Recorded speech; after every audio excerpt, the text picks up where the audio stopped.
Hindi masamang mangarap ng tahimik na buhay, pero minsan, kahit ang simpleng pangarap ay nagiging luho kapag natumba ka sa maling araw, sa maling balita, at sa maling taong pinagkatiwalaan.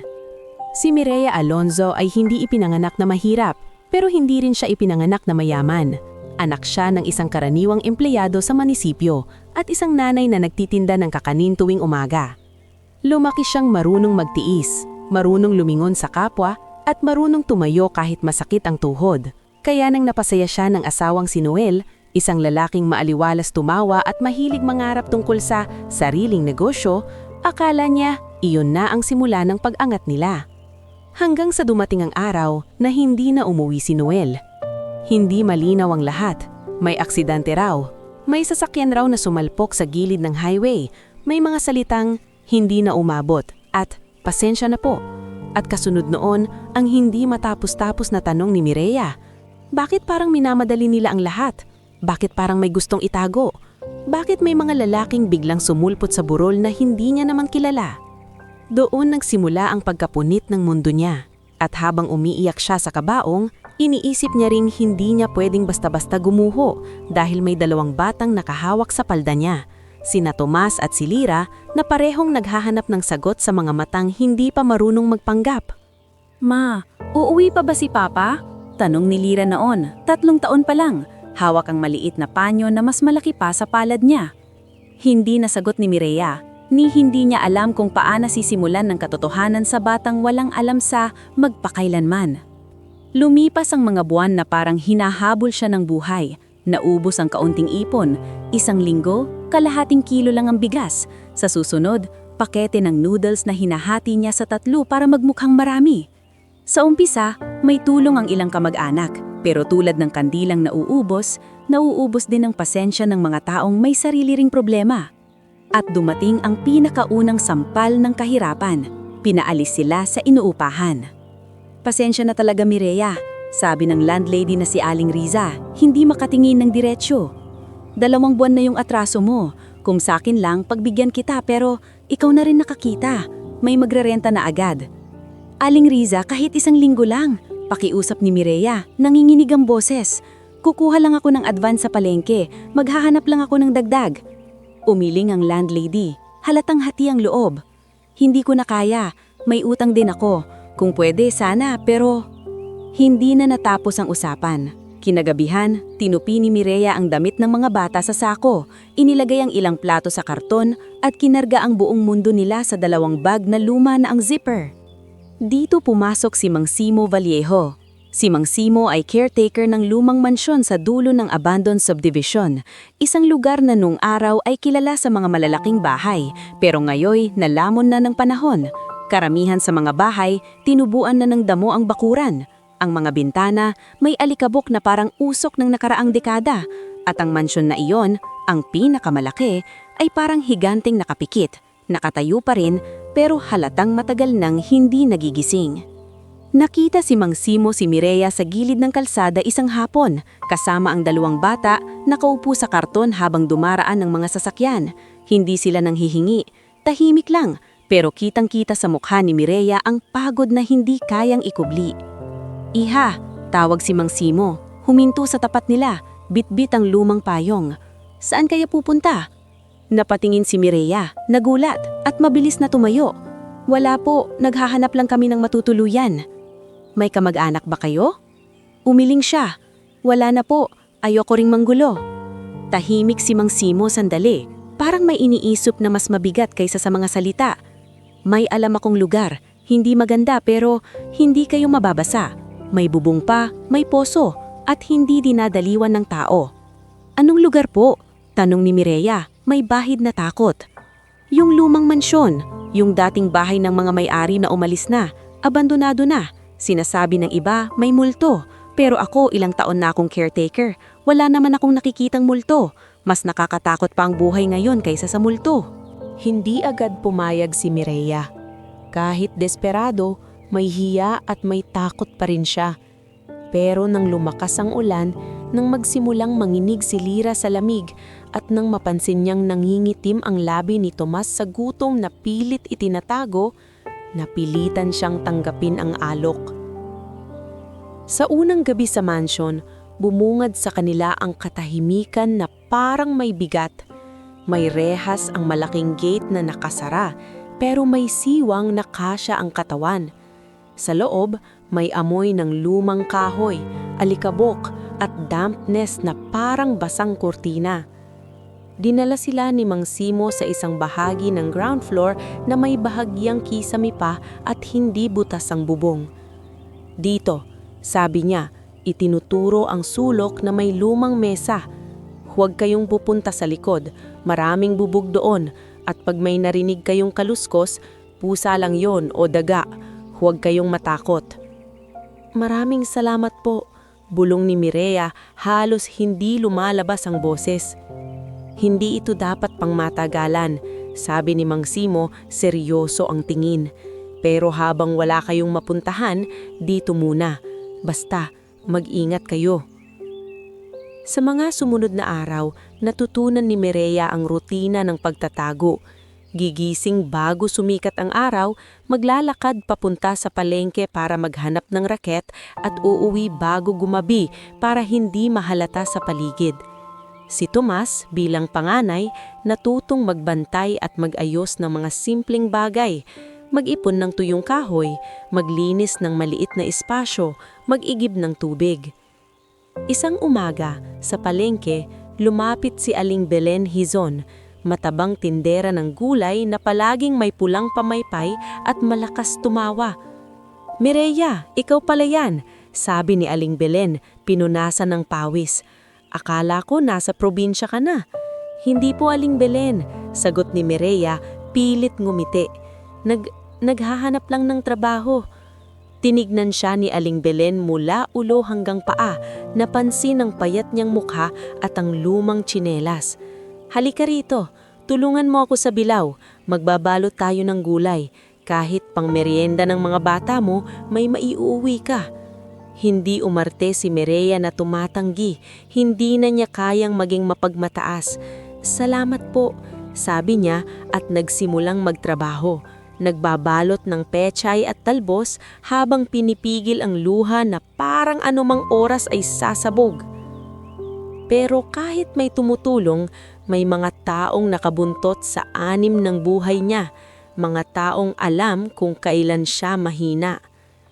Sa hapon, pauwi siya bitbit ang maliit na supot ng bigas na binigay ni Aling Belen nang may humarang na lalaking nakasando, makapal ang alahas at may ngiting hindi mapagkakatiwalaan. Si Ruel Barameda. "Oy, Mireya," bungad nito, parang matagal na silang magkaibigan. "Tagal nating hindi nagkita." Nanlamig ang batok ni Mireya. Kilala niya si Ruel, isa ito sa mga lalaking nakikita niya noon sa tabi ni Noel, mga kasosyo raw. Pero mula nung mamatay si Noel, si Ruel ang unang dumalaw sa kanila, hindi para makiramay, kundi para magtanong. "Anong kailangan mo?" Diretso niyang tanong, mahina pero matalim. Ngumiti si Ruel, lumapit nung isang hakbang. "Wala naman, kumusta na kayo? Alam mo naman, may iniwan si Noel na mga bagay, mga papeles. Baka nandyan sa'yo, Mireya. Mahalaga yun, Mireya. Hindi mo naman sigurong gustong mapunta sa maling kamay." "Wala akong papeles," sagot ni Mireya, pinipisil ang hawak na supot. "Kung ano man ang iniwan niya, wala sa akin." "Tignan mo, huwag na tayong maglokohan," sabi ni Ruel, biglang bumaba ang boses. "Narinig ko may mga utang kayo. Mahirap yan. Baka gusto mong tulungan kita. Pero tulungan mo rin ako. Sabihin mo kung saan niya itinago." Nakita ni Mireya ang isang motor sa gilid na may dalawang lalaking nakatingin. Hindi sila nakikisali pero malinaw na bantay. "Wala," ulit ni Mireya, nanginginig na. "At kung meron man, hindi ko ibibigay sa'yo." Napangisi si Ruel at sa ngiting iyon parang may banta. "Sige, kung ganyan ka, huwag mong sisihin ang buhay kung lalo kang higpitan. Buweda ka lang, Mireya, 2 pa anak mo, ingatan mo sila." Hindi na siya nakasagot. Naglakad siya palayo, pilit hindi tumakbo. pero ramdam niyang kumakabog ang dibdib niya na parang gustong sumabog. Kinagabihan, habang kumakain sila ng sabaw na may kaunting noodles, napansin ni Tomas ang nanginginig na kamay ng nanay niya. "Ma," maingat na tanong ni Tomas, "yung lalaking unon kanina, sino siya?" Walang gustong itago si Mireya sa anak, pero ayaw din niyang takutin ito. Kaya pinili niyang magsabi ng kalahati ng katotohanan. Kaibigan ng papa mo, pero hindi lahat ng kaibigan mabuti. Tatakutin ba niya tayo? Sabat ni Lyra, nakayakap sa tuhod ni Mireya. Hinaplos ni Mireya ang buhok ng anak. "Hindi ko papayagan," sabi niya, kahit hindi siya sigurado kung paano niya iyon gagawin. Sa mga sumunod na araw, mas naging mahigpit ang mundo. Si Miss Cora Anselmo, ang HOA officer na nakatira sa dulo ng subdivision, ay minsang namataan si Mireya malapit sa gate. Mabilis itong lumapit, dala ang clipboard na parang sandata. "Hoy, ikaw!" sigaw ni Miss Cora. "Anong ginagawa mo dyan? Alam mo bang bawal pumasok sa property na yan? Trespassing yan!" "Nakikiusap po ako," sagot ni Mireya, pilit magalang. "Temporary lang po, wala po kaming matutulyuan." "Hindi ko problema yan," malamig na tugon ni Miss Cora. "Kapag nalaman ng barangay, ipapadampot kayo. At isa pa, nakakadumi kayo sa lugar. May mga bata pa kayo tapos ganyan? Ma'am, please." Halos pabulong na pakiusap ni Mireya. Doon dumating si Mang Simo, humarang sa pagitan ila. "Cora," sagin niya, matigas ang boses. "Huwag mo munang palakihin. Wala namang reklamo ang may-ari. At kung tao ka pa, maiintindihan mo." "Ah, ikaw pala yan, Simo," singhal ni Miss Cora. "Tandaan mo ha, kapag may nangyaring masama dyan, ikaw ang mananagot." Umalis ito na may irap, pero iniwan ng takot na parang usok sa hangin. At sa gitna ng lahat, may isa pang problema na mas masakit kaysa sa banta ni Ruel at sa pangaalipusta ni Miss Cora. Ang katawan ni Lyra. Isang gabi, nilagnat ito ng mataas. Naningitim ang ilalim ng mata at parang hindi makahinga ng maayos. Pinunasan ni Mireya ang pawis ng anak. Nanginginig ang kamay. "Tomas, kumuha ka ng tubig," utos niya. Nanginginig ang boses. "Dali anak." "Saan tayo pupunta?" tanong ni Tomas, halatang natatakot. "Hindi ko alam," sagot ni Mireya, at doon siya unang napaiyak ng tahimik. Hindi dahil mahina siya, kundi dahil sa loob-loob niya. Una niyang naisip, paano kung dito na kami matalo? Kinabukasan, kahit puyat, dinala niya si Tomas sa eskwela para hindi ito tuluyang mapag-iiwanan. Sa gate, sinalubong sila ng advisor nitong si Ma'am Ines Robles, isang babaeng payat pero matalas ang mata at halatang sanay tumingin sa mga batang may dalang problema. "Mireya?" tanong ni Ma'am Ines. "Ikaw ang nanay ni Tomas, di ba?" "Opo, ma'am," sagot ni Mireya, hawak ang strap ng lumang bag ni Tomas. Napansin ni Ma'am Ines ang punit na bag ni Tomas at hindi maayos na uniform. "Tomas, pumasok ka muna. Ako na bahala dito sandali," sabi nito sa bata. Nang nakalayo si Tomas, lumapit si Ma'am Ines kay Mireya at ibinaba ang boses. "May problema ba kayo? Napapansin ko tahimik si Tomas pero bigat ng tingin niya. Tapos hindi niya nababayaran yung project fee." Hindi na kinaya ni Mireya ang pag-aakter. Tumanggo siya at sa unang pagkakataon sa harap ng taong hindi niya kaano-ano, inamin niya, "Wala po kaming tirahan ngayon, ma'am. Naghahanap lang po ako ng paraan." Hindi nagbago ang mukha ni Ma'am Ines. Walang awa-awang tingin, walang pagkutya. "May PTA emergency fund kami. Hindi ito malaking bagay pero makakatulong. At may kakilala akong nagvo-volunteer sa Barangay Health Center. Pwede nating ipacheck si Lyra." Nanlaki ang mata ni Mireya.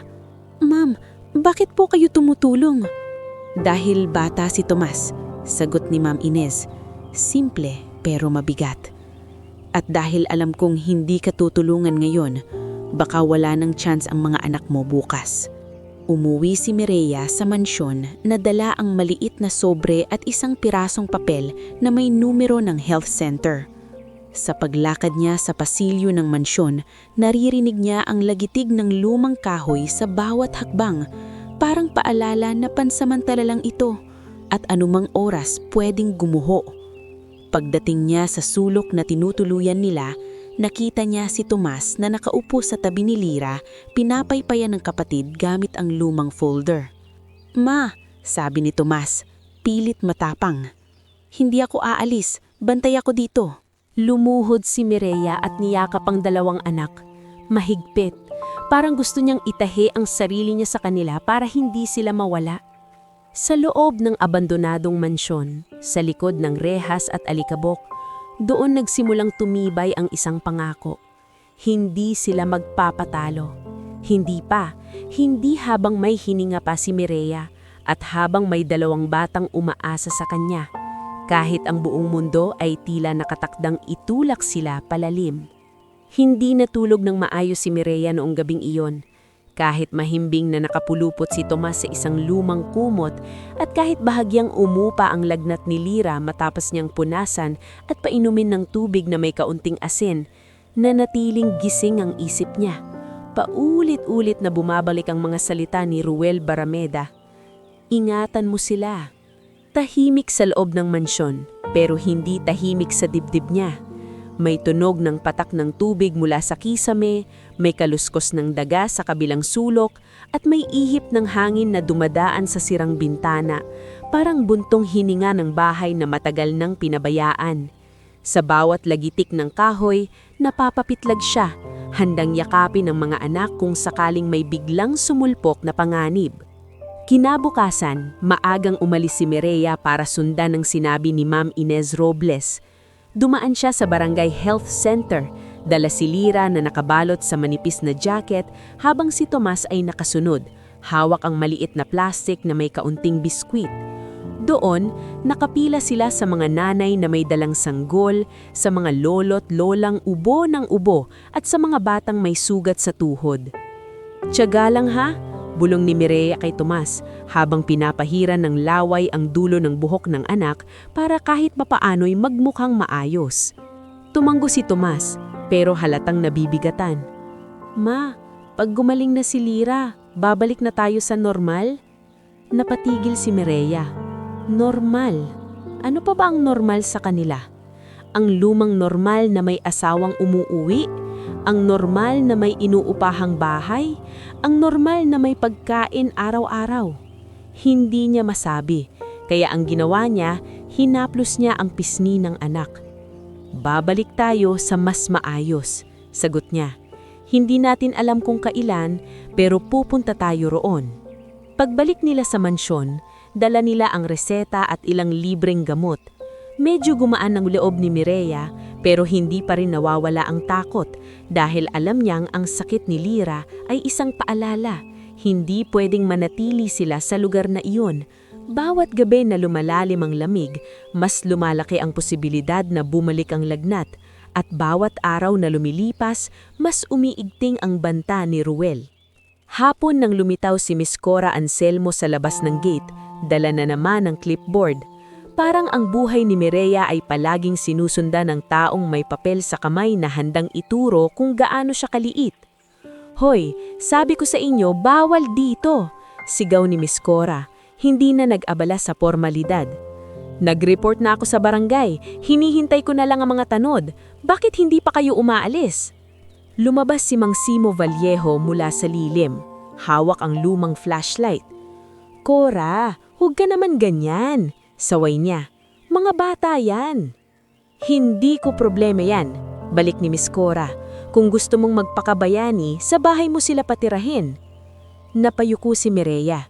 Gusto niyang sumagot, ipaglaban ang sarili, sabihin na hindi nila ginusto ito. Pero sa isang iglap, nakita niya ang mga mata ni Tomas na nakasilip sa pinto, puno ng hiya at takot. Kaya pinili niya ulit ang katahimikan. Hindi dahil duwagang siya, kundi dahil ayaw niyang masaktan ng mga anak. Kinagabihan, dumilim ang langit ng maaga. Umulan ng malakas, parang may naghuhugas ng buong mundo. Tumulo ang tubig mula sa butas na kisame, kaya naglatag si Tomas ng lumang timba at basag na palanggana. Si Lira naman ay nakaidlip pero mainit pa rin ang huno. At si Mireya naman ay nakaupo sa tabi, hawak ang reseta, binabasa kahit hindi niya naiintindihan ang ibang salita. Parang ang paghawak sa papel ay paghawak sa pag-asa. At doon nagsimulang gumalaw ang gabi. May ilaw sa labas, hindi ilaw ng poste dahil matagal nang patay ang poste sa abandoned subdivision. Ito'y ilaw na sumisilip-silip sa gate, umiindayog sa pagbuhos ng ulan. Sunod ang tunog ng gulong sa basang simento. Mabagal, maingat, parang hindi gustong gumawa ng ingay. Napatigil si Mireya. Tumayo siya, dahan-dahan, at sinilip ang bintana. May 2 itim na sasakyan sa labas, mga sasakyang hindi mo makikitang gumagalang sa lugar na ganito. May lalaking bumaba, nakakot, may payong, at may tindig na parang sanay na sinusunod. "Nandito na tayo, sir." Narinig niyang sabi ng isa, malalim ang boses, parang security. Si Mireya ay umatras, dumiretso kay Tomas. "Anak, huwag kang lalabas." Utos niya, pabulong pero matigas. "Ma, sino sila?" Tanong ni Tomas, nanginginig ang boses. "Huwag kang matakot," sabi ni Mireya, kahit siya mismo'y takot na takot. "Sa likod ka lang, bantayan mo si Lira." Maya-maya, may kumalabog sa gate. Hindi malakas, pero sapat para maramdaman ang katawan ng banta. Sumunod ang boses ni Mang Simo sa labas, basang-basa sa ulan. "Sino yan?" Sigaw ni Mang Simo, halatang nagugulat. "Bakit kayo nandito?" "Gabi namang," sagot ng isang lalaki, magalang pero may bigat. "May-ari po ang kasama ko, kailangan naming makita ang loob." Nag-freeze ang dugo ni Mireya. May-ari? Ibig sabihin, takos na. Paalis na sila. Wala nang pakiusap, wala nang temporary, wala nang bukas. Narinig niya ang mga yabag papasok, tumatapak sa basang sahig, nag-iiwan ng tunog na parang martilyo sa dibdib niya. Ilang segundo lang, tumambad sa pinto ng tinutuluyan nilang sulok ang 2 lalaki. Isa'y mukhang security, matangkad, alerto, ang matay mabilis mag-scan sa paligid. Ang isa, ibang aura. Hindi ito palaban ng tindig pero may bigat na parang taong maraming responsibilidad. Nakaitim na coat, maayos ang buhok kahit ulan, at ang tingin hindi mapanghusga kundi parang nagtataka. Tumayo si Mireya sa harap ng mga anak, nakabukas ang mga braso na parang pader. "Pasensya na po," bungad niya, mabilis nang inginig. "Aalis po kami, hindi namin sinasadya. Wala lang po talaga kaming matutuluyan." "Ma'am," sabi ng security, "kalma lang po, wala po kaming dala." "Gabi," putol ng lalaking nakakot. Isang salita lang pero sapat para tumigil ang kasama niya. Si Mang Simo ay sumulpot sa likod nila, hawak ang payong nasira. "Sir, pasensya na," sabi niya, halos yumuko. "Hindi ko po sinabi sa inyo kasi naaawa po ako, mga bata, wala silang matuluyan." Tahimik ang lalaki sandali. Tumingin siya sa paligid, sa timba na sumasalo sa tulo, sa basag na palanggana, sa maliit na kala na gawa sa lata, sa kumot na halatang galing sa kung saan, at sa batang babae sa sulok, si Lira, na nakahiga, pula ang pinsig sa lagnat. "Gaano na kayo katagal dito?" Tanong ng lalaki, diretso pero hindi pa sigaw. Lunok si Mireya. "Ilang linggo po, sir." "Pangalan mo?" "Mireya Alonso po." "Yung mga bata?" "Si Tomas po, 10 taon, at si Lira, 6. Nakita ng lalaki si Tomas na sumilip sa likod ni Mireya, parang handang tumakbo kung kailangan. "Hindi kayo dapat nandito," sabi ng lalaki, pero hindi ito tunog ng pagbabanta. Tunog ito ng katotohanan. "Opo," sagot ni Mireya, napapikit. "Alam ko po, pasensya na po talaga." "Bakit kayo umabot sa ganito?" Panong ng lalaki, mas mababa ang boses, mas mabigat. "May pamilya ba kayo? Kaibigan? Kahit sino?" Umiling si Mireya at Doon na bumigay ang luha na matagal niyang kinukulong. Buyuda na po ako, sir. Namatay ang asawa ko tapos pinaalis po kami sa inuupahan. May mga taong nananakot. Hindi ko na po alam saan kami pupunta. Sinong nananakot? Singit ng security na si Gabe, halatang seryoso. Napatingin si Mireya kay Gabe, tapos sa lalaki. Ayaw niyang magsalita dahil baka lalo silang balikan, pero nandoro ng mata ni Tomas at ang init ni Lira at ang kasinungalingang hindi na niyang kayang pasanin mag-isa. Si Ruel Barameda po, bulhong niya. Kaibigan daw ng asawa ko. Hinahanap niya, mga papeles, hindi ko alam kung ano, pero sabi niya, ingatan ko raw ang mga anak ko. Nakita ni Mireya ang pagbabago sa mukha ng lalaki. Hindi galit, kundi parang may biglang umuusok na pag-iisip. Parang may koneksyon siyang nakikita na hindi niya pa maabot. Anong ginagawa mo sa araw-araw, Mireya? Tanong ng lalaki, sabay lapit ng isang hakbang. Paano mo pinapakain sila? Sa palengke po, tumutulong ako kay Aling Belen Hizon. Paminsan po, naglalaba ako. Tapos, teacher ni Tomas, si Ma'am Ines, tumulong din po. Tumanggo ang lalaki, dahan-dahan. Tumingin ulit siya sa Lira at sa basang sahig at sa manipis na kumot. Parang may laban sa loob niya, parang may dapat at may kaya ko naman. Sa wakas, huminga siya ng malalim. Ako si Darian Montenegro, pakilala niya, malinaw ang boses. Ako ang may-ari ng property na to. Nanigas si Mireya. Ang katawan niya ay otomatikong lumuhod pero mabilis siyang pinigilan ni Darian. Hindi hinawakan pero itinaas ang palad parang sinasabing huwag. Huwag kang lumuhod, sabi ni Darian. Hindi malakas pero may authority. Hindi mo kailangang magmakaawa sa akin. Sir, nanginginig si Mireya. Paumanhin po. Makinig ka, putol ni Darian at sa tono niyang iyon, napatingin kahit si Tomas. Hindi ko kayo ipapahuli ngayong gabi. Hindi kita palalayasin sa ulan kasama ang dalawang bata na may sakit ang isa. Nanlaki ang mata ni Mireya.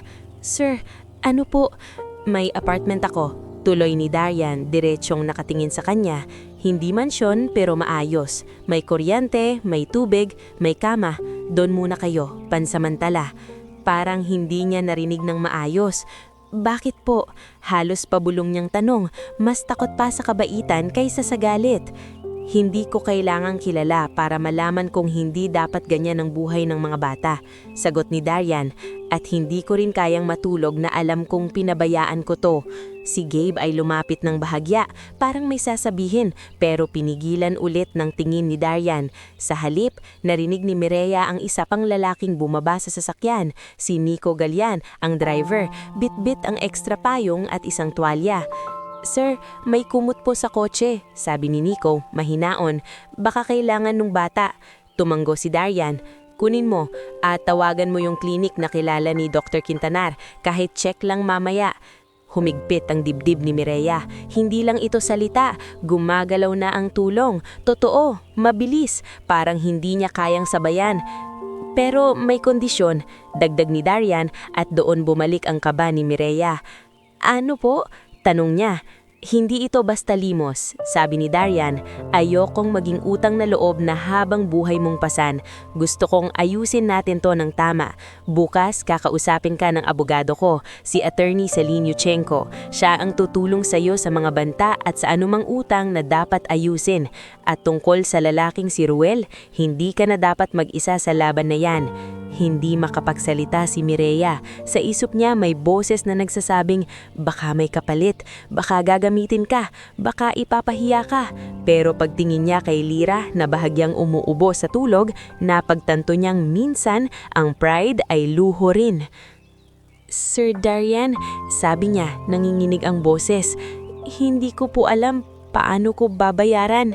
Hindi mo babayaran sa pera. Sagot ni Darian, diretso. Bayaran mo sa pagbangon. Bayaran mo sa pagprotekta sa mga anak mo. Bayaran mo sa pagharap sa katotohanan kahit masakit.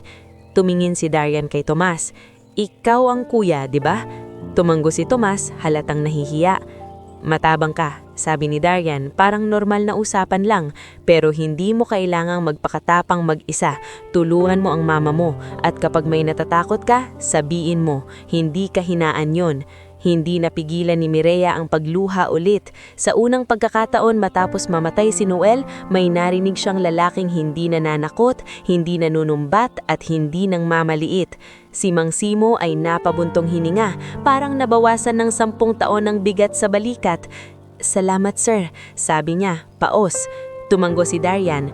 "Mang Simo, ikaw ang unang nakaalam. Salamat sa pagiging tao."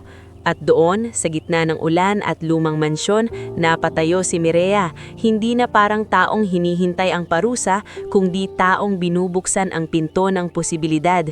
Dahan-dahan niyang kinuha ang mga gamit, ang sako ng damit, ang karton ng plato, ang reseta ni Lira, habang si Nico ay nag-abot ng tuwalya at kumot. "Ma," bulong ni Tomas, hawak ang kamay niya. "Totoo ba to?" Humigpit ang hawak ni Mireya sa anak. "Hindi ko rin alam," sagot niya, "totoo. Pero susubukan natin." At habang binubuhat nila si Lira palabas ng mansyon, naramdaman ni Mireya ang bigat ng nakaraan na unti-unting lumuluwag, hindi nawawala pero gumagaan. Sa likod nila, nanatiling nakatayo ang lumang bahay na parang multong tahimik. Sa harap nila, ang sasakyang may ilaw at init, at sa pagitan ng dalawang iyon, ang isang bilyonaryong may pangalang Darian Montenegro na sa gabing iyon, gumawa ng bagay na hindi kailanman inasahan ni Mireya.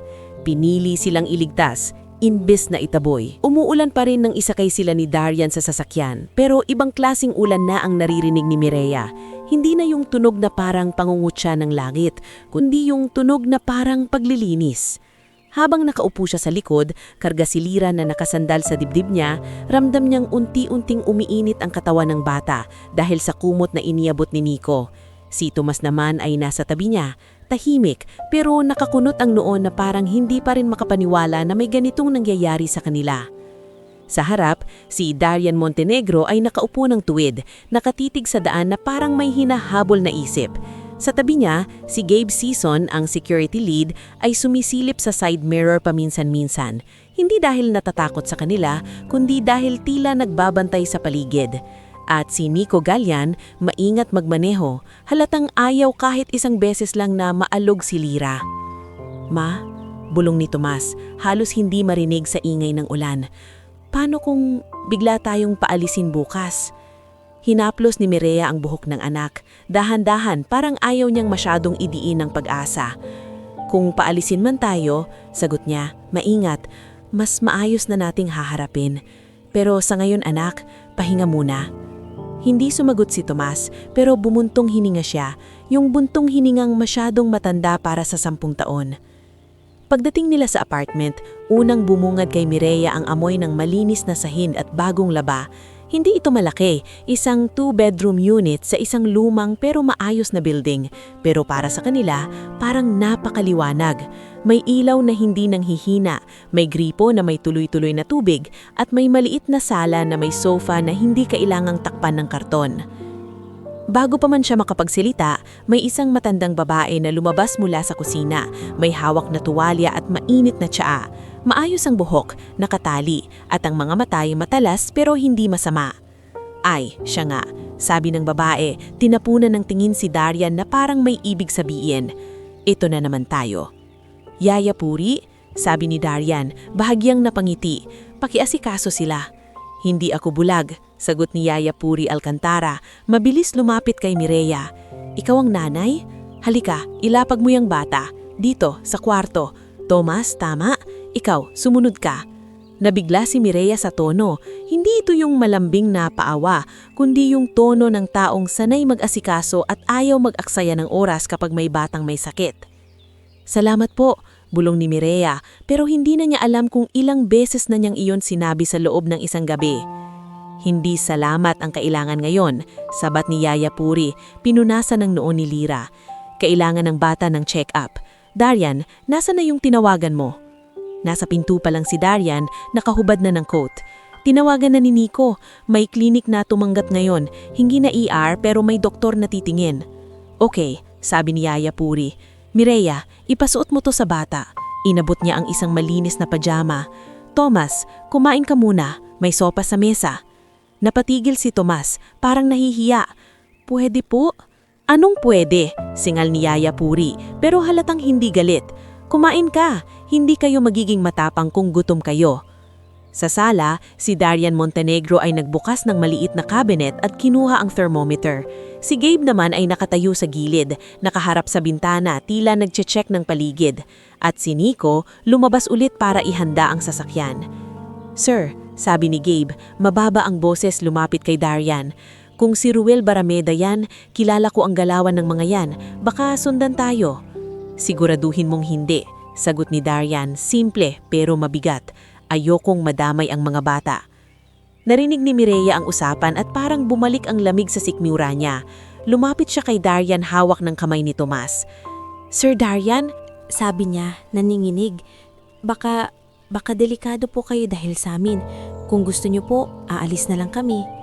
"Hindi," putol ni Darian. Tiningnan siya ng diretsyo. "Huwag mong isiksik ulit ang sarili mo sa sulok. Kung may banta, haharapin natin ang tama.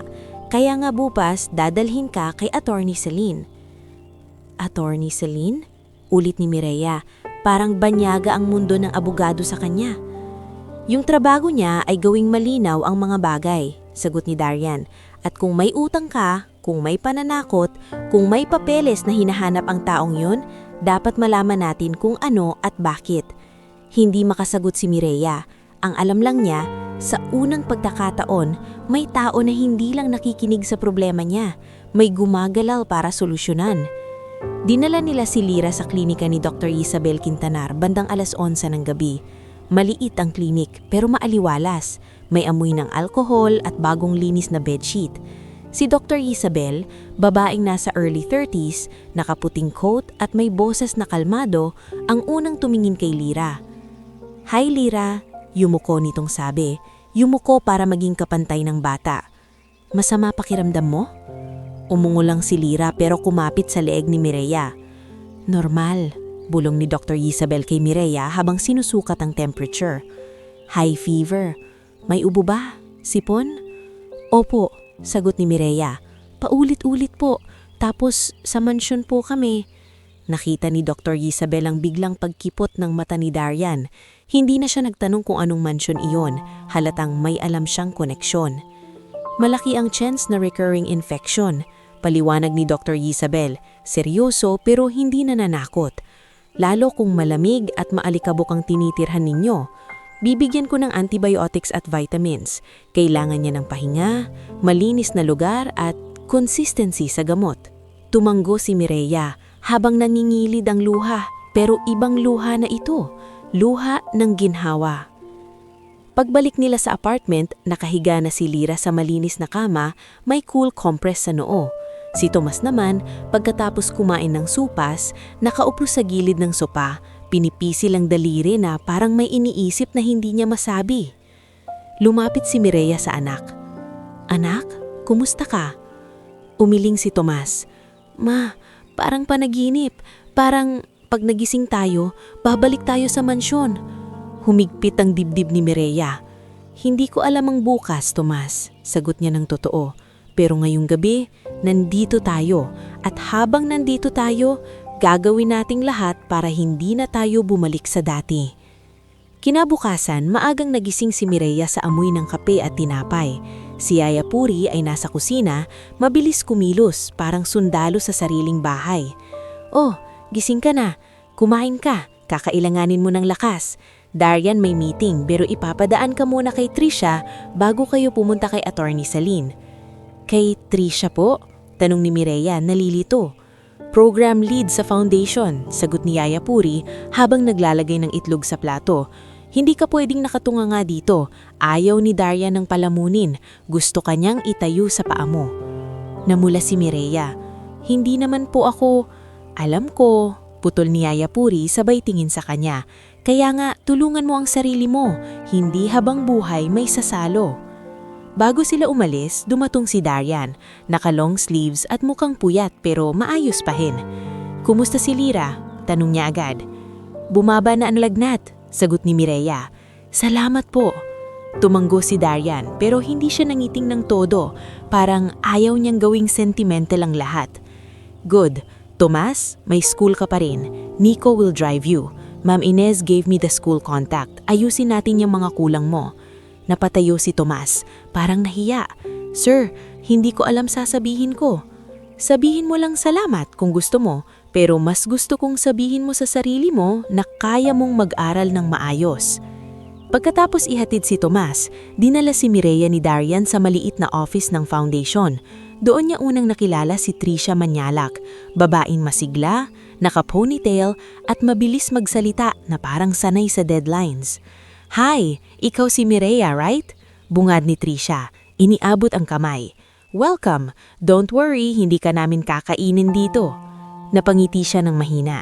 Hindi po ako marunong masyado sa computer. Perfect. Sabi ni Trisha, walang sarcasm. Kasi dito, tuturuan ka. Admin Assistant Trainee. Documentation, filing, basic emails, dahan-dahan. Ang importante, willing ka. Napatanggo si Mireya, pero sa loob niya may takot. Paano kung hindi niya kayanin? Paano kung mapahiya siya? Paano kung mali ang lahat ng ito? Bago pa man siya tuluyang lunurin ng pag-aalala, tumunog ang telepono ni Darian. Sinagot niya at unti-unting nagbago ang mukha niya. Tumigas ang panga, lumamig ang mata. Ano? Tanong ni Darian, mababa ang boses. Sandali siyang nakinig, tapos tumingin siya kay Gabe na biglang sumulpot sa pinto na parang may sariling radar. Sir, sabi ni Gabe, may balita din ako. Si Humberto Bert Laksamana, nag-iikot. May kausap na HOA, may plano raw sa mansion. Nanlamig si Mireya nang marinig ang mansion. Parang ayaw niyang ulit marinig ang salitang iyon. Pero heto na naman, bumabalik sa kanila. Bert Laksamana? Ulit ni Darian. Parang kinikilala ang pangalan. Real estate fixer. Opo, sabi ni Gabe. Mukhang gusto niyang bilhin o ipa-demolish ng mabilisan. At may mga nagsasabing, gagamitin niya yung issue ng illegal settlers para manggulo.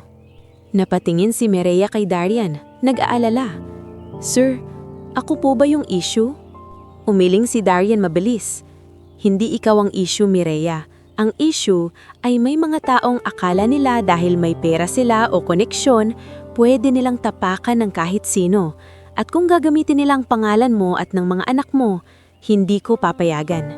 Sa unang pagkakataon, naramdaman ni Mireya na ang laban nila ay hindi na lang laban para mabuhay. Laban na rin ito para hindi na silang muling maging biktima.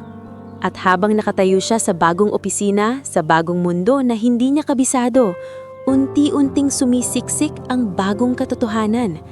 May bagong simula nga, pero sa bawat bagong simula, laging may bagong kaaway na susubok humila pabalik.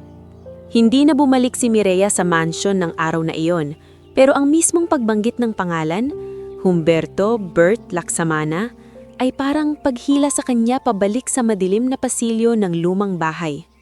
Habang nakaupo siya sa maliit na meeting room ng foundation, kaharap si Trisha Manyalak na may dalang folder at checklist, hindi siya mapakali.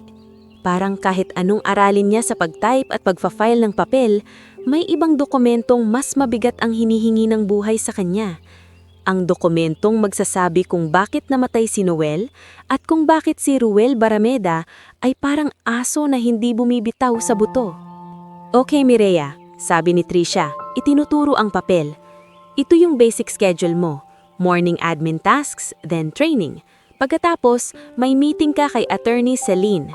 Si Sir Darian ang maghahatid sa'yo. Tumanggo si Mireya pero halatang lumulutang ang isip.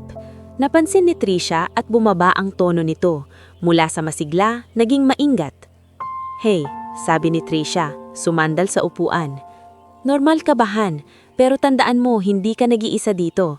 Lahat ng tao sa floor na to may kanya-kanyang pinagdaanan. Pasensya na, bulong ni Mireya. Naiisip ko lang baka may mangyaring masama dahil sa akin. Hindi ikaw ang sanhi, Trisha, sabi ni Trisha diretsyo. Ikaw yung tao na pinipigilan nilang umangat. Magkaiba yun. Bandang tanghali, dumating si Darian sa opisina, bit-bit ng sariling laptop at mukha pa ring seryoso. Nasa likod niya si Gabe Season, nakasuot ng simple pero halatang security pa rin ang aura. May konting bulong-bulong sa hallway, hindi dahil artista si Darian, kundi dahil bihira siyang lumabas sa main floor ng ganito kaaga. "Ready ka?" tanong ni Darian kay Mireya. "Opo," sagot ni Mireya tumanggo agad.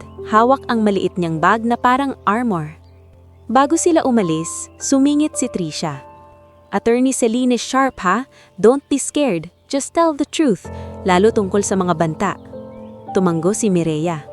"Salamat."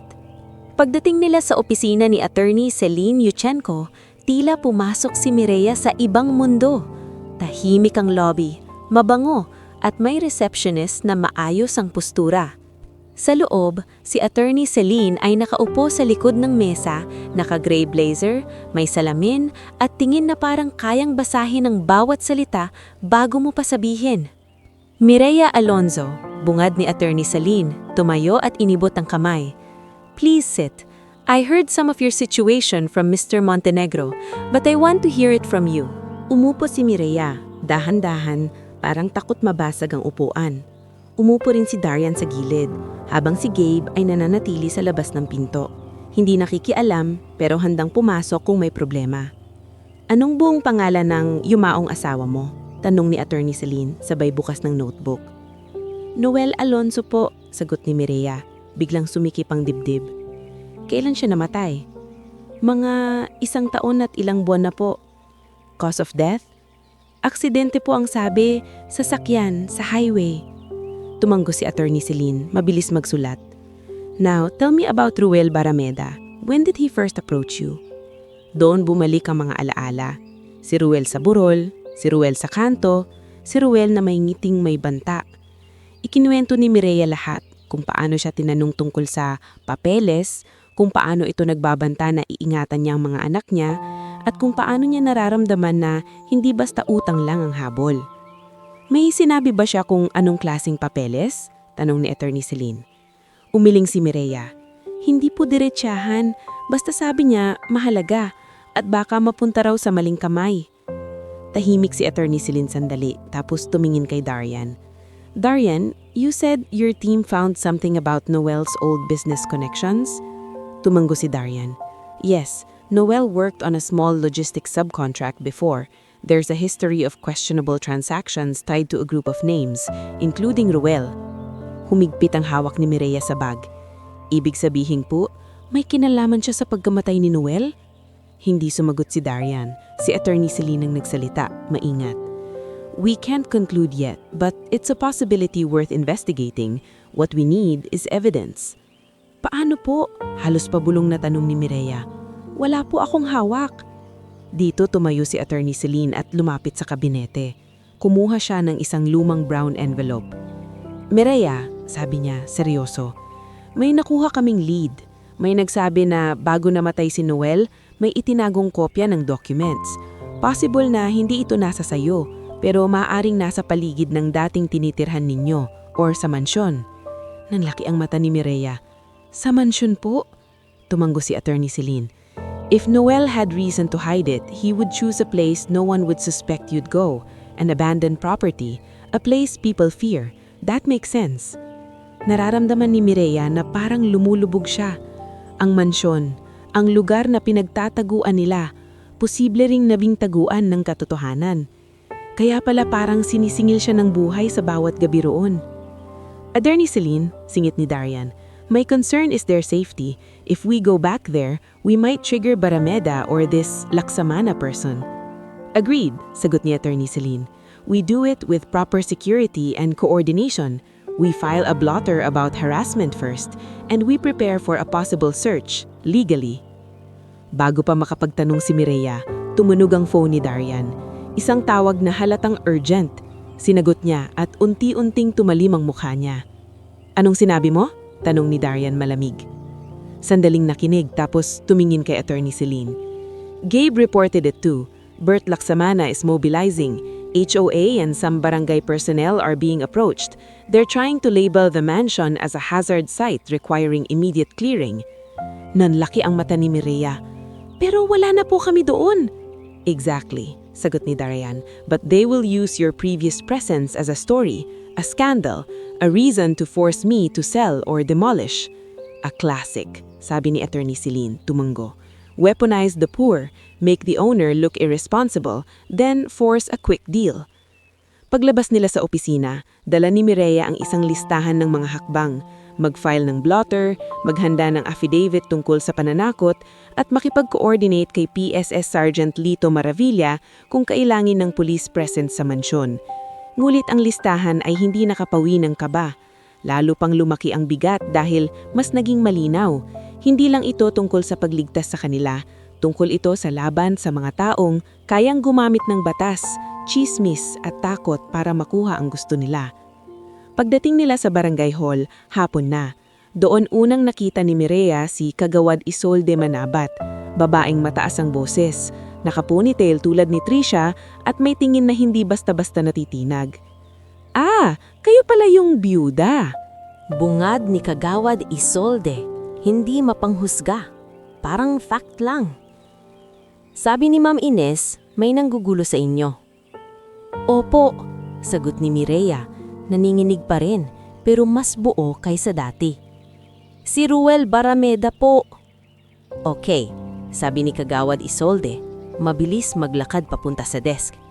Gagawa tayo ng blotter at kung may banta sa bata, mas seryoso yan. Habang nagsusulat ang barangay staff, may pumasok na lalaki sa pintuan, si Kuya Jepoy Lorente, tindero sa tapat ng school, kilala ni Mireyo sa mukha. Hawak niya ang isang plastic ng turon at taho cups, pero ang ekspresyon niya ay seryoso. Kagawad, tawag ni Kuya Jepoy. Nandito ba yung nanay ni Tomas? Yung Mireya? Napatayo si Mireya. Ako po. Lumapit si Kuya Jepoy, bahagyang yumuko, parang nahihiya. Ma'am, pasensya na pero nakita ko kahapon, may lalaki sa kanto ng school. Nagtatanong-tanong tungkol sa inyo. Sabi niya, kaibigan daw siya ng asawa niyo. Pero ang tingin, hindi mabuti. Nanlamig si Mireya. Si Ruel po. Tumango si Kuya Jepoy. Oo, at may dalawa pang kasama. Kagawad, baka bantayan niyo yung school. Tumango Kagawad Isolde. Matalim ang mata. Sige, salamat sa pag-report. At ikaw Mireya, huwag kang lalakad mag-isa. Lalo na sa oras ng uwian. Pagkatapos ng blotter, dumiretso si Darian sa phone call kay PSSGT Lito Maravilla. Maya-maya, dumating ang pulis. Matangkad, medyo kalbo, at mukhang pagod pero alerto. Mr. Montenegro, bati ni PSSGT Lito, nakipagkamay. Attorney Celine already briefed me. We'll treat this as harassment and possible intimidation. Lumapit si Mireya. Nanginginig pero pinilit tumingala. Sir, natatakot po ako para sa mga anak ko. Tinignan siya ni PSSGT Lito ng direkta. Ma'am, mag-file tayo ng affidavit. Then we can request a patrol near the school.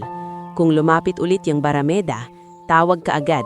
Huwag kang matatakot magsumbong. Sa pagkakataong iyon, naramdaman ni Mireya ang kakaibang lakas. Hindi ito yung lakas na parang superhero. Lakas ito ng taong hindi na pumapayag na gawing laruan ang buhay niya. Ngunit hindi pa doon natatapos ang araw. Pagbalik nila sa apartment, may mensahe si Trisha. May dumalaw daw sa foundation office habang wala sila.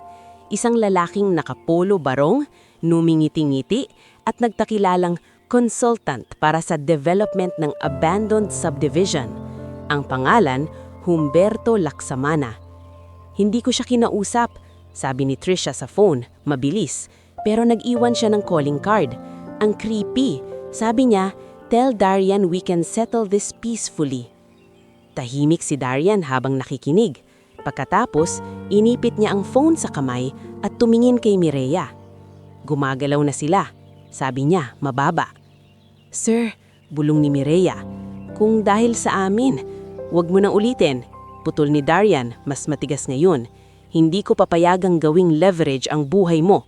At kung gusto nilang peaceful settlement, mas lalo akong hindi magtitiwala. Kinabigabihan, habang natutulog si Lira sa kwarto at si Tomas ay nag-aaral ng assignment sa mesa, unang beses niyang may maayos na ilaw para sa homework, nakaupo si Mireya sa sala. Hawak ang ballpen na ibinigay ni Kagawad Isolde para sa affidavit. Nanginginig pa rin ang kamay niya, pero hindi na tulad ng dati. May takot pa rin, oo, pero sa ilalim ng takot, may paninindigan. Lumapit si Darian, may dalang tubig. Mireya, sabi niya, mas mahinahon. Kapag sinimulan mo to, hindi na tayo babalik sa dati. Magiging mas magulo muna bago maging maayos. Tinignan ni Mireya sa papel, tapos sa kanya. Sir Darian, sagot niya, pahos pero malinaw. Magulo na po ang buhay ko bago pa kayo dumating. Ang kaibahan lang ngayon, may direksyon na yung gulo. May dahilan na akong lumaban.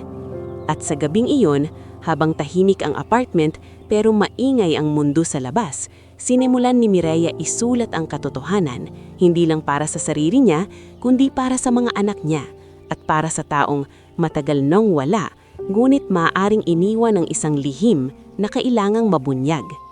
Hindi natapos si Mireya sa pagsusulat ng affidavit ng gabing iyon. Nang makatulog na si Tomas sa mesa, nakayuko pa sa notebook at nang marinig niyang pantay na ang paghinga ni Lyra sa kwarto, sakalang niya ibinaba ang ballpen. Nanginginig pa rin ang kamay niya, pero ngayon hindi na iyon panginginig ng taong alo. Panginginig iyon ng taong nagpasisyang lumaban. Kinabukasan, maaga silang dumiretso sa barangay hall kasama si Darian at si Gabe. Nasa lobby pa lang sila, sinalubong na sila ni Kagawad Isolde Manabat na tila handang-handa. Mamireya, sabi ni Kagawad kinuha ang papel. Ayos to, diretsahan, walang paligoy-ligoy. Ganito ang kailaman. Sa gilid, naroon si PSSS GT Lito Maravilla na may dalang folder. After nito, paliwanag niya, ipapasok natin to sa records. Magre-request din tayo ng patrol sa oras ng uwian. Kuya Jepoy, paki-update kami kung may makita kang mga kahina-hinala sa tapat ng school. Nandyan lang ako, sir. Sagot ni Kuya Jepoy Llorente na dumaan talaga para magbigay ulit ng impormasyon. Hindi ko hahayaan na lapitan nila yung bata. Tinignan ni Mireya si Darian. Parang gusto niyang sabihin ang lahat ng salamat sa mundo, pero naunahan siya ni Darian sa isang tingin na parang nagsasabing, sige lang, tumuli ka lang. Pagkatapos ng mga papeles, tumawag si Attorney Celine Yuchenko. Mireya, Darian, may nakuhang lead, sabi nito sa speakerphone. Malinaw ang boses. May nagsabing gumagalaw ang mga tao ni Barameda. Possible na pupuntahan nila ang mansion soon. If we want to secure anything, we do it now, with police presence. Nagkatinginan si Darian at Gabe. We go. Sagot ni Darian, isang salita lang, pero may bigat na parang desisyon na matagal nang inaantay. Hindi dinala si Mireya sa mansion bilang dating naninirahan. Dinala sa roon bilang saksi, bilang taong may karapatang sumagot sa anumang kwento na gagawin ng iba tungkol sa kanya. Kasama nila si Ramon Cañete, property manager ni Darian, may dalang original documents at susi. Sa isang sasakyan, nasa likod si PSSS GT Lito kasama ang dalawang pulis. At sa isip ni Mireya, habang papalapit sila sa lumang subdivision, pakiramdam niya'y bumabalik siya sa isang lumang bangumot, pero ngayon may mga kamay siyang hawak. Pagdating nila, magulo ang paligid. May ilang tao sa labas, mga tanod, ilang taga-HOA na kasama si Miss Cora Anselmo at isang lalaking nakapolo barong na nangingiti-ngiti kahit maulan ang hangin, si Humberto Bert Laksamana. Mr. Montenegro, buti dumating ka. Concerned lang kami. Hazardous na tong structure. We can settle this peacefully, you know? Quick sale, quick demolition, para safe ang lahat. Safe? Malamig na tanong ni Darian. O convenient para sa'yo? Nako, wag namang ganyan, sagot ni Bert, ngumiti pa. Business is business. Sumingit si Miss Cora, taas noo pa rin. Ayan, Mr. Montenegro, dyan sa loob may mga squatters. Buti na lang at kumilos kami agad, nakakadumi sa lugar. Hindi kasing lasang ni Darian ang boses ni Miss Cora. Tangkad ngayon ng paningin ni Miss Cora, at may mga taong nauusyo sa labas. Okay, putol ni PSSS GT Lito, sabay taas ng kamay. We're here for a coordinated inspection. Property owner is present. There's no demolition order. Anyone interfering will be recorded. Sumenya si Gabe sa dalawang security at pumasok sila sa loob kasama si Ramon na may susi. Si Darian naman ay sumunod at si Mireya, parang may lalamunang puno ng bato, ay pumasok din. Bumungad ulit ang amoy ng alikabok, pero ngayon may tunog ng sapatos, may flashlight, may boses ng mga taong hindi natatakot. Sa bandang likod ng mansion, yung parte na sinabi ni Mang Simo na delikado, doon nila narinig ang kaluskos. Tumigil ang lahat. Itinaas ni Gabe ang kamay, sinyas na mag-ingat. "Sir," bulong si Gabe sa PSSSGT Lito. "May tao sa loob." "Pulis!" sigaw ni PSSSGT Lito, mabilis. "Lumabas kayo!" May dalawang lalaking tumakbo palabas mula sa storage room na may maliit na bag at isang lumang folder. Hinabol sila ng security at pulis. Sa loob ng ilang segundo, napatumba ang isa at ang isa namay napahinto ng tutukan ng flashlight at marinig ang click ng posas. Nakita ni Mireya ang folder sa sahig. Lumapit si Attorney Celine, naka-video call sa phone ni Darian at narinig nila ang boses niya. "Darian, secure that. Don't touch without gloves. Document it." Si Ramon ang kumuha, naka-gloves at inilagay sa evidence pouch na dala ng pulis. Sa loob may mga photocopy ng mga resibo, kontrata at pirma, mga dokumentong may pangalan ni Noel Alonzo at higit sa lahat, may pangalan ni Ruel Barameda sa ilang pages. Napaupo si Mireya sa lumang upuan na dati nilang tinulugan. Biglang bumalik sa kanya ang mukha ni Noel, yung ngiting may halong pagod. Kaya pala may hinahabol. Kaya pala may banta. Hindi lang pala pera. Katotohanan pala. Paglabas nila, nakikita pa rin ni Bert Laksamana ang eksena, ngunit ang ngiti niya ay unti-unting nawala. Nang makita niyang may pulis na may hawak na evidence pouch, mabilis siyang umatras na parang ayaw madamay. "Ano to?" Pilit na tawa ni Bert. "Baka naman misunderstanding lang." Hindi sumagot si Darian. Tumitig lang siya at sa titig na iyon, tila nabasa ni Bert na hindi na ito usapang peaceful settlement. Sa mga sumunod na linggo, umikot ang proseso. Affidavit, hearing at pagkuha ng mga testigo. Tumulong si Kagawad Isolde sa barangay coordination at si Ma'am Ines ay nagbigay ng written statement tungkol sa pananakot sa paligid ng school. Si Kuya Jepoy naman bilang saksi ay naglahad ng nakita niyang pag-iikot ni Ruel. Si Mang Simo naman ay nagpatotoo kung paano sila tinulungan at kung paano may mga taong nagtanong-tanong sa mansyon bago pa dumating si Darian. Dumating ang araw ng hearing na halos ayaw puntahan ni Mireya sa takot.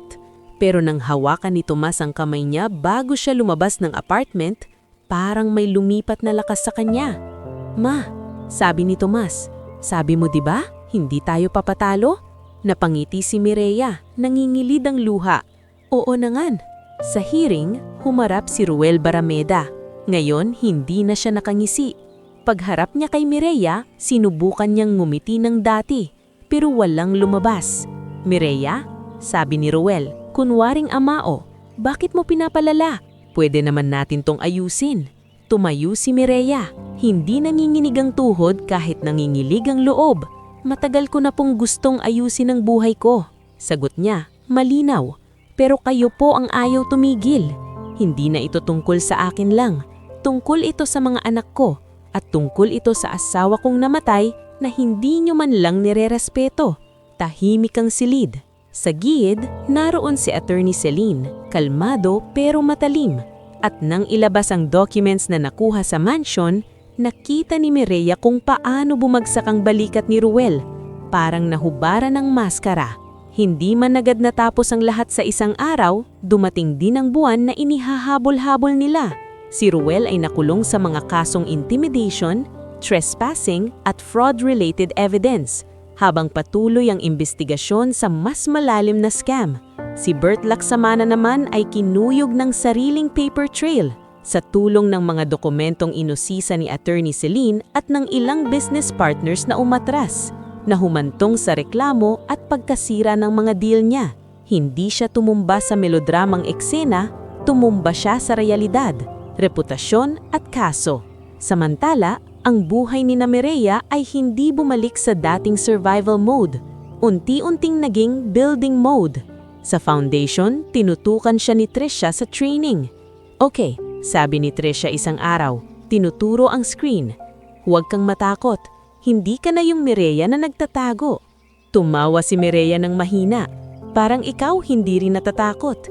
Takot din, sagot ni Trisha. Pero sanay na akong kumilos kahit takot.